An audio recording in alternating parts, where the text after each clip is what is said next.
இந்த முகநூலில் உங்களில் பலருக்கு என்ன நன்றாக தெரியும் என்று நினைக்கிறேன். அதேபோல் இந்த முகநூலில் நான் பல நண்பர்களை ஏற்றுக்கொள்ள மாட்டேன். ஏனென்றால் அது எனக்கானது இல்லை என்று நான் உணர்கிறேன். கிட்டத்தட்ட ஒவ்வொரு முகநூலும் நண்பர்களையும் நான் அறிந்திருக்கிறேன். நீங்கள் வேறு எண்ணிக்கை கணக்கு அல்ல. ஆனாலும் நீங்கள் எனது முகநூல் நட்பில் இருப்பீர்கள் என்றால் அது நமக்குள் ஏதோ தொடர்பு இருப்பதால் தான். நாம் இந்த முகநூலில் வெறும் லைக்குகளை தவிர்த்து அதைவிட அதிகமாக பேச முடியுமா என்று பார்க்க விரும்புகிறேன்.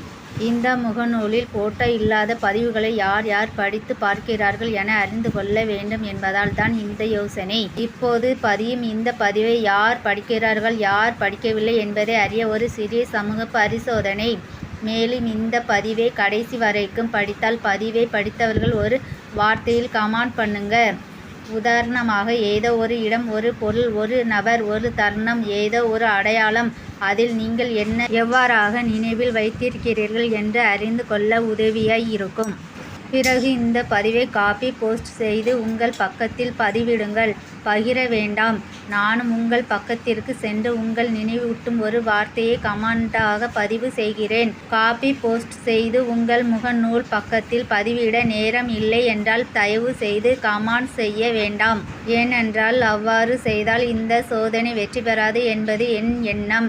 இந்த பதிவை இந்த வரி வரைக்கும் வாசித்தீர்கள் என்றாலே என் வார்த்தைக்கு மதிப்பளிக்கிறீர்கள் என்று பொருள்.